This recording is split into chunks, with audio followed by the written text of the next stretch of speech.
thăm bạn tại mà nhặt hắn này hai cái hàng gai nó là phải nó mong phải như cả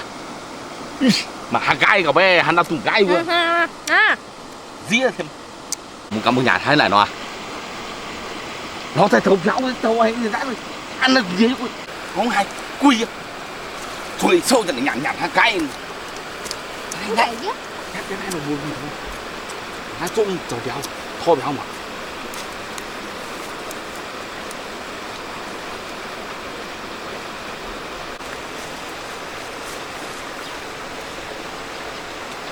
nên dám dạo pháo tu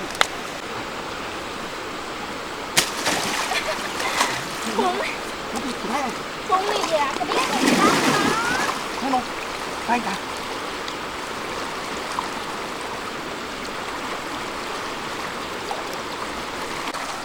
hia hề cái tay tay phá mà cá rồi hia hề không mày nào phá nào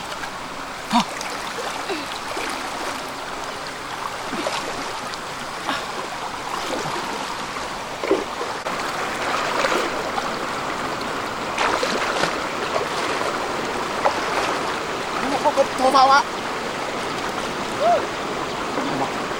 tôi châu gì à bé nó hay nói gì tốt quá nó hay nói tốt giờ cái cả ui đúng mà cái thô pháo nào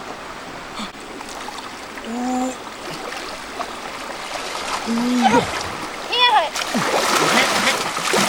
bây giờ hai hít một cả con pháo cả con pháo ui tụi tao nè hô cao hại ở đâu nó chào đây hô cao hại có tưởng là mai béo nhưng mà thôi đấy tao á ui đi một to thuận à ấy ăn đâu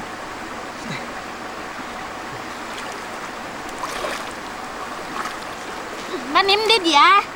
đi này nó đâu cái gì đi nè đi đâu cái gì thế pháo hang hả dấu cái gì nào bay cái pháo ở đây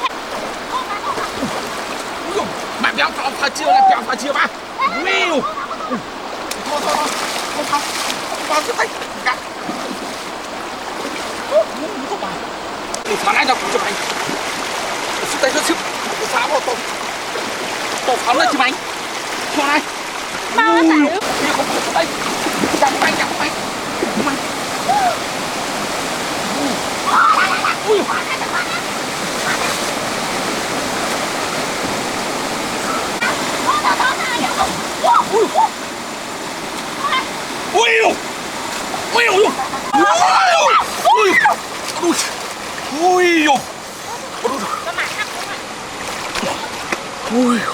nhiều chỗ y tao mình đem mày to của tao đây xếp đây ô béo không có tao tay cả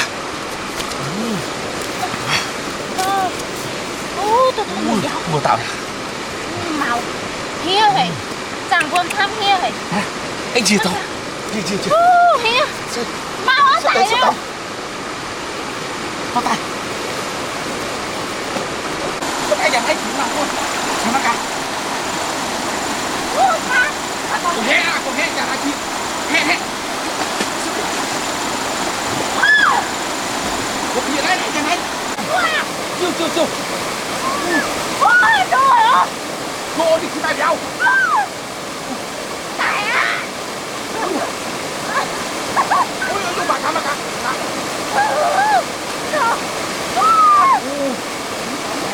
chú này tiền là khen chú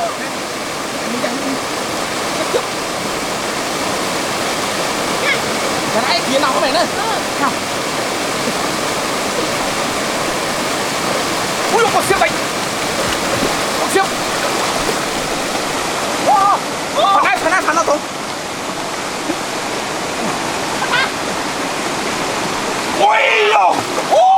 ôi thằng nào ấy anh tôi đi này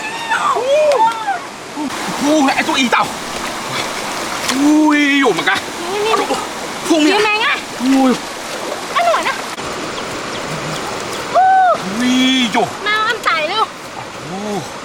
khu tao khu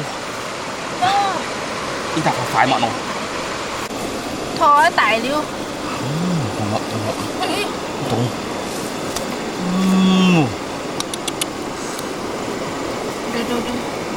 biết xe máy mai trên nó ấy gì thôi mà cả xe máy mai mấy thô à gì mấy thô nè xếp đầy à có chứ mau rồi lùi ô tôi hiểu mình lùi mau nhà tốt này mau cái tải có cái đồ hey nghe